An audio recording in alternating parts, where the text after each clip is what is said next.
Okay, so part 2 of the crypto vlog for November 18th, 2023, year of our crypto lords. So there's a lot of mysticism. That's why I say crypto gods, crypto devil, whatever, goddesses. It's all sort of mystic. Even when you're at the top, you do sort of have to have your superstitions.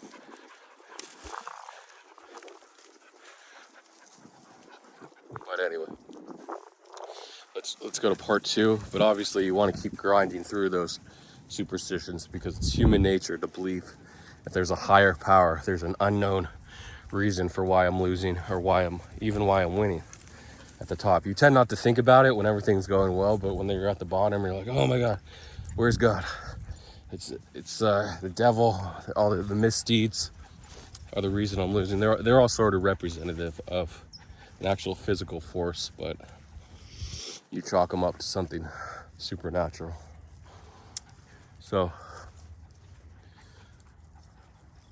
there are still unexplained elements of the universe, though. Don't worry. It's not 100% that there is no God or gods, depending on what you believe in. I think if you're Hindu, all my Indian friends watching,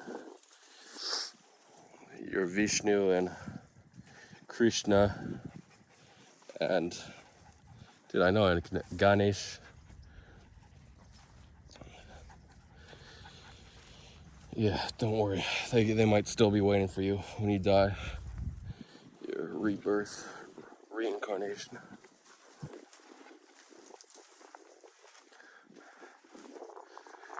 I think Hindus believe in reincarnation when you reincarnate as different animals or even objects, but Buddhists believe in a rebirth where you're just born again repeatedly.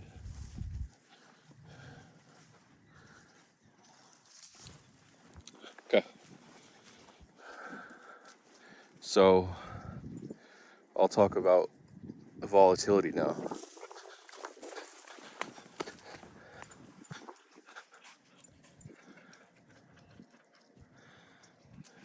Oh no, she lost her ball somewhere.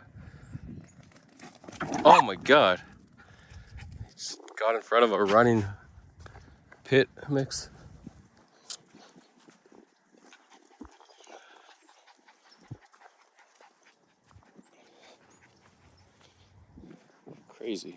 Crazy dog.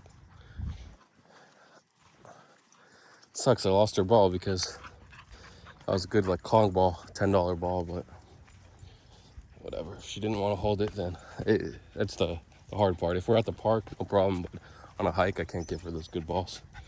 Should have known. I was thinking in my head, this is when what you think, what your plan isn't the reality. I was thinking, okay, it's a great ball. She's going to want to hold on to it because it's such a good, sturdy ball. She's going to love this ball. She really likes it.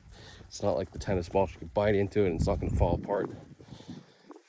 But no, she just treated it like, some of those things might be true, but she treated it like a regular tennis ball, and the same thing ended up her way. Okay, so volatility. Again, you could say we're still trending bull. You don't know when the top is until like 4 hour. I think the 4 hour super trend was even bearish, but like the daily is still bullish on Bitcoin. So a super trend, if you're in any charting Discord, you can just type in ST or on TradingView, look up super trend, and it's the dominant trend that crypto traders use. It's very reliable, by the way. Just because it's what everyone else uses. If everyone else follows the same patterns, you can get trapped. But I'd say like 60% of the time it's effective, which is really good. It did rain actually a couple days. Not a heavy downpour, but for a few hours it did rain. So our first rain in 3 months, I believe. So the ground is a little muddy, that's why it is. But not enough to get water. It'll probably have to rain for about a week to fill up this river.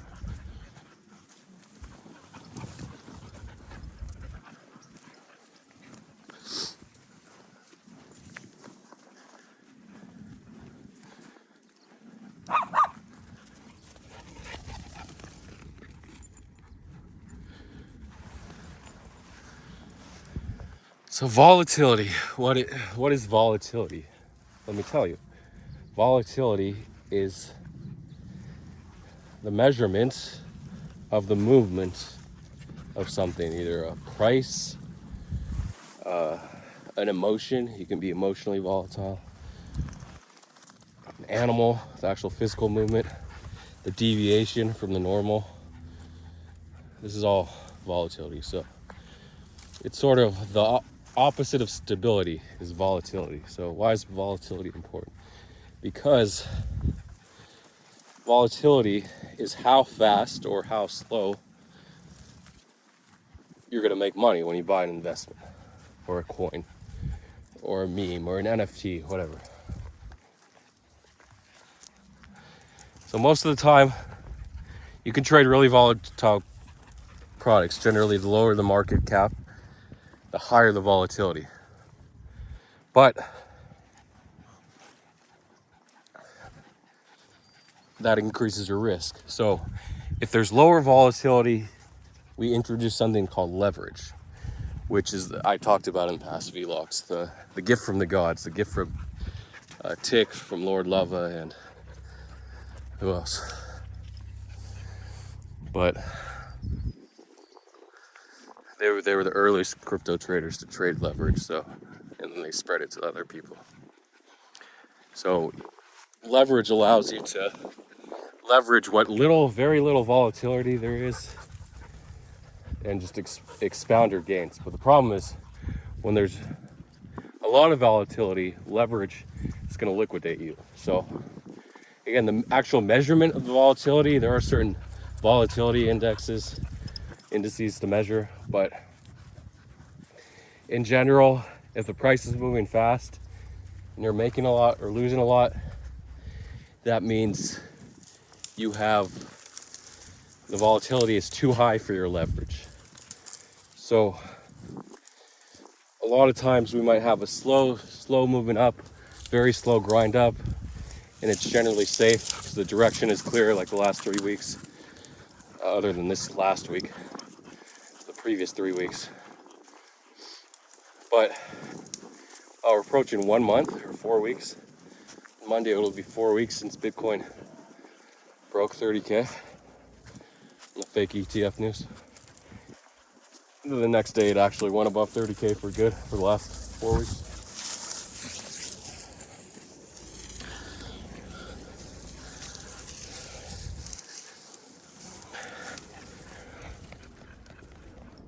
Okay, so when it slowly trends up, when Bitcoin slowly trends up, alts will go up with Bitcoin.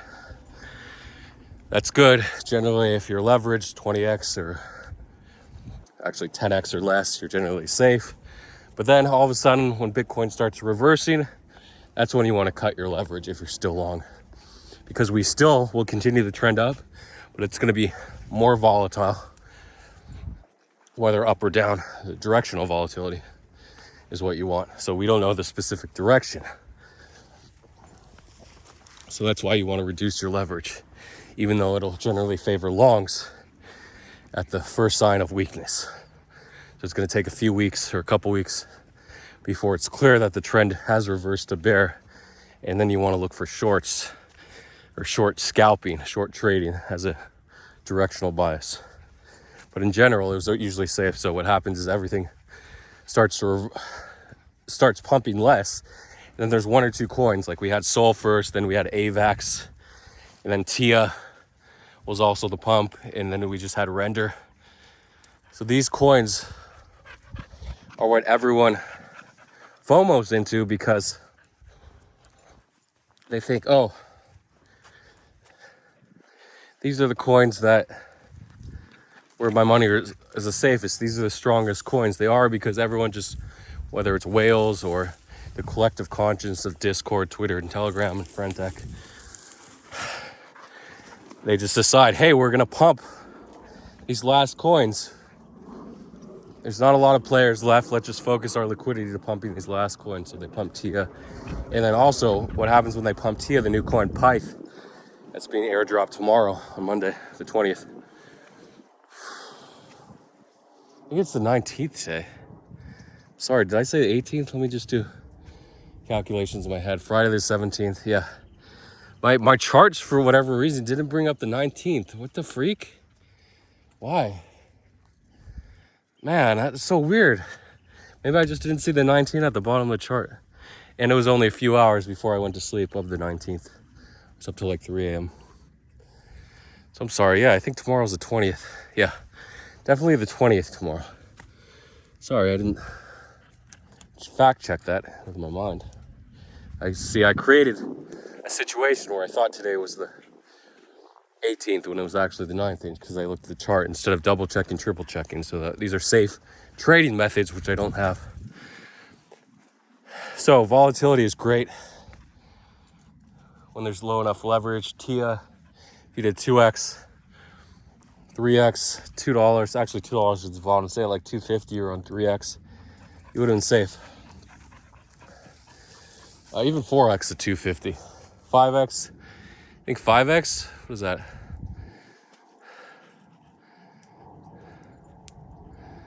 $0.50 move. Yeah, I think 6x might have been safe at 250 because it went down to 213. I don't know. I think 5x was like the max you could have traded that TIA. It went all the way to 750, I think. So TIA was that strongest coin, and then Render became a strong coin as well to buy the dips on. It's pretty cool.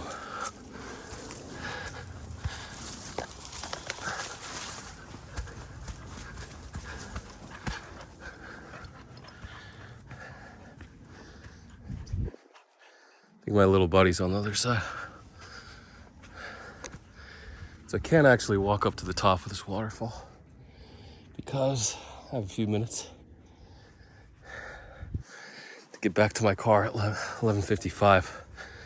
Pick up the kids from school, Sunday school at 12. I thought it was 12 to 12:15, but no, it's actually 12 o'clock. 12 o'clock is when they get out. 12 o'clock is when you have to be there. Obviously a couple of minutes either. Usually 5-minute grace period, but not the 15 minutes I was lauding myself. There's another creek, the waterfall hike is over there. I'm hoping this goes around. So then we're gonna have to rush back to the car. Actually, I stopped it was 11:55, so it should be 12:07 now. I mean 11:07. As long as we start heading it down around 11:40, we're okay. So I think we're okay. Maybe 11:35 is safest. So planning and preparation, so important. Okay, obviously planning is part of preparation. And what's the third P? Who knows? But you have to plan for everything. When you don't plan, when you have only one idea in your mind that Bitcoin's going to 50,000 or 100,000 or back to 69 in the 2021 high, you run into problems. I don't think we're going up anymore. We're going left around. Could be dangerous. I think we're just gonna meet that side. See, as long as we don't cross, because then we're gonna have to cross back over that ravine, a cavern, canyon, whatever you want to call it.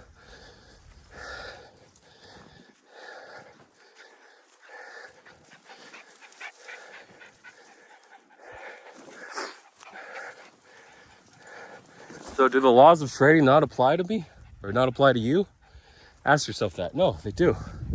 Anything that will happen or anything that can happen, wait, that doesn't make sense. Anything that can happen will happen? No.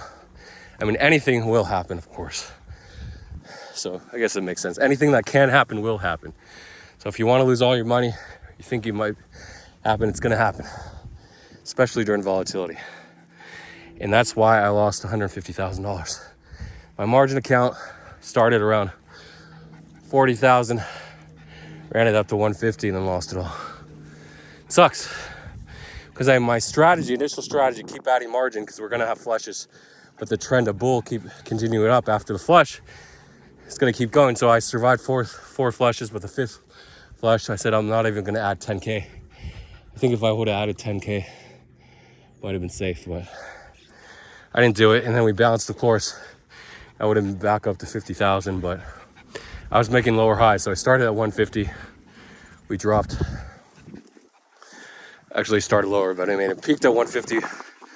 I dropped down to like 90. And I went back to 120 or 80 to 120. And then I went down to 60, back to 100, and then 30,000 when we wicked down on Tuesday, on the 14th. And I should have been like, okay, ETH ETF, 2 or 3% pump right here on the news.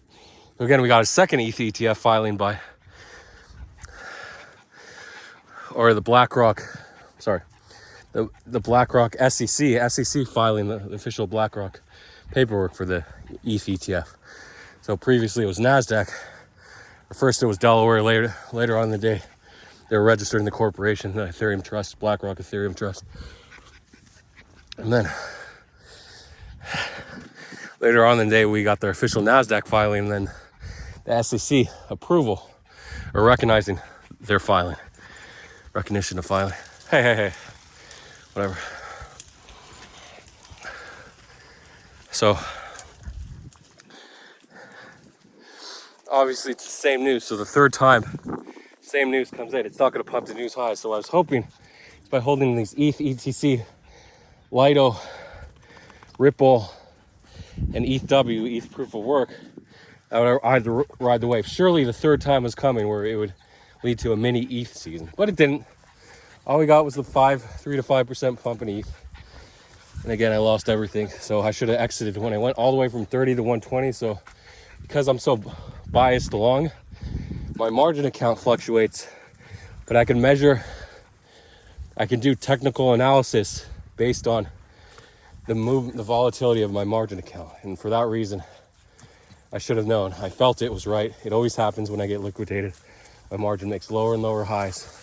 The only reason I survived so long was I added over $50,000 of margin, but wasn't meant to be. So I did lose all that chow. So I was trapped in a belief, in a pathology that eventually ETH season was coming. ETH season is coming. ETH BTC will dominate, will rise. But again, ETH BTC was making lower highs, 0.058. Then on Thursday or Friday it hit 0.058 of last week, sorry. The 11th or the 10th. And then on the 13th, it hit 0.0575, so lower highs. So you want to respect, TA is really important, by the way. Don't let people fool you into thinking it's not important, especially when you're gambling. But super trend for news is usually important too. Okay. So basically after every flush, because the trend was still bull, that was the best time to buy. All the crypto influencer accounts, they were saying, hey, buy after flush. Don't buy now, because that's the safest time. That's when the reward is highest, right after the first, second, third flush. But as we get into like the 5th, 6th, 7th flushes, you want to stop buying. But still, every flush has a reward. I mean, a flush for like a 1-minute candle moved Bitcoin over 1%. Oh.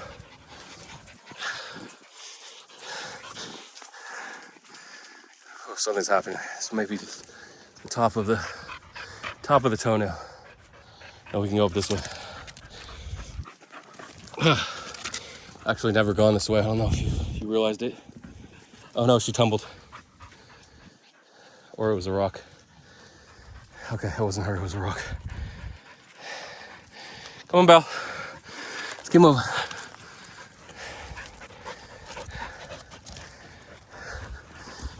Yeah, it was weird for a path to lead us up and just end. I mean, eventually all paths have to end, but usually they end nearer the top. Near a nice pump to 194 or so. Okay. Yeah, just every single time when you see a flush, if the trend is still bull, will bounce. So that's why it's, if you're holding, you want to sell and rebuy before the flush comes. Little fire ants, tiny.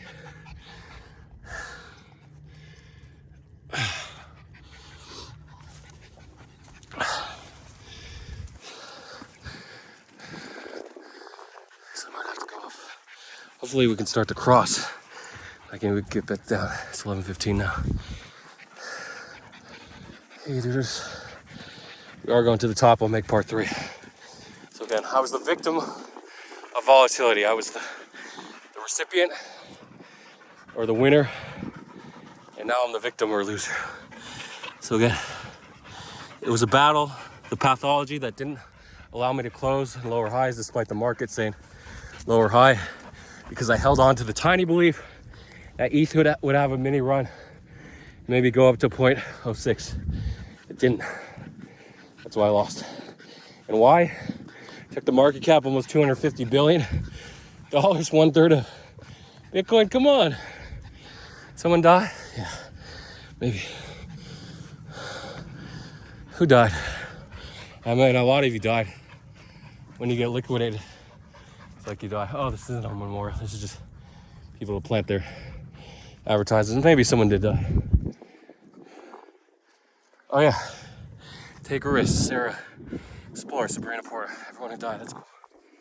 But still, not on this mountain, but just died in general. So we're almost up. I do want to start getting it right. If I go right here, I might not be able to find the path down. I mean, the path over those. Might just have to go back straight down rather than across. It's fine.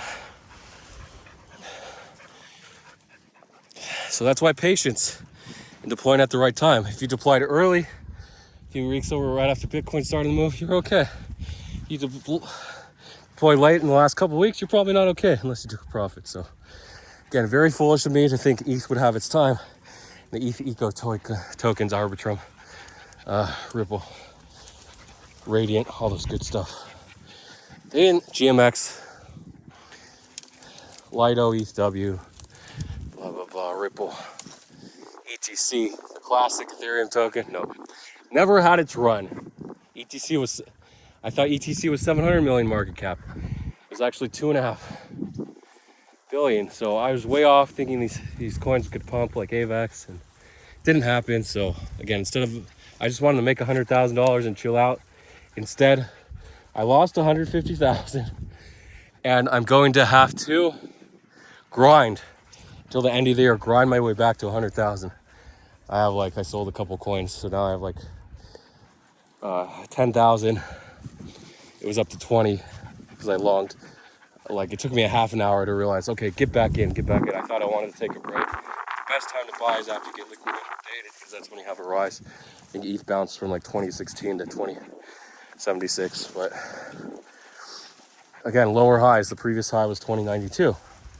Previous high before that, 2138, etc. So these lower highs aren't going to cut it if you're trading. It just means more sellers. The supply is more than the demand. Meaning price go down. Every time price bounces, it goes down more. So yeah, part 3, final part.